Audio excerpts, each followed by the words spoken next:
आजको यस विशेष भिडियोमा हामी नेपालकै एक अत्यन्तै पवित्र, रहस्यमय र श्रद्धाले भरिएको नदी साली नदीको जन्मकथा, यसको पौराणिक महत्त्व र श्री स्वस्थानी व्रत कथासँग जोडिएको गहिरो सत्यको बारेमा विस्तारमा चर्चा गर्नेछौँ। यो कथा केवल एउटा नदीको उत्पत्तिको कथा मात्र होइन, यो हाम्रो सनातन धर्म, आस्था, तपस्या र विश्वाससँग गाँसिएको जीवित इतिहास हो, जुन धेरै मानिसहरूलाई आजसम्म पनि पूर्ण रूपमा थाहा छैन। काठमाडौँ उपत्यकाको पूर्वी भेगमा अवस्थित साँखु क्षेत्रमा बग्ने एक पवित्र नदी हो।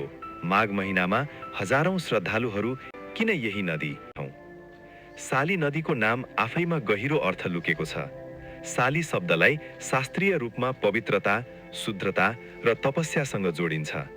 पौराणिक कथन अनुसार यो नदी कुनै साधारण जलधारा होइन, यो तपस्याको फलस्वरूप उत्पन्न भएको दिव्य नदी हो। प्राचीन कालमा हिमालय क्षेत्र तपस्वी ऋषिमुनिहरूको तपोभूमि थियो।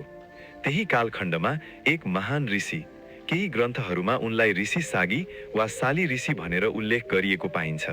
कथा अनुसार ऋषि सालीले वर्षौंसम्म निराहार बसेर भगवान शिवको आराधना गरे। उनको तपस्या यति कठोर थियो कि देवताहरू समेत चकित भए। तपस्याको क्रममा उनी आफ्नो शरीर शुद्ध गर्न, मन स्थिर राख्न र आत्मज्ञान प्राप्त गर्न पवित्र जलको अभाव महसुस गर्थे।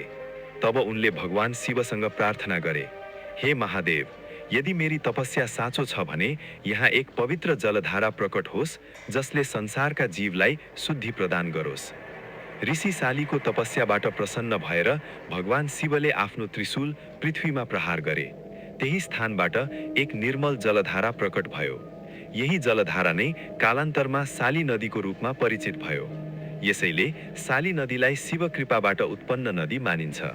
शिव पुराण र स्थानीय जनश्रुतिमा यस नदीलाई शिवधारा पनि भनिएको पाइन्छ। अब यहाँ अर्को महत्त्वपूर्ण पौराणिक प्रसङ्ग जोडिन्छ, श्री स्वस्थानी व्रत कथा। स्वस्थानी देवी स्वयं पार्वतीको एक रूप मानिन्छ। पार्वतीले भगवान शिवलाई पति रूपमा प्राप्त गर्न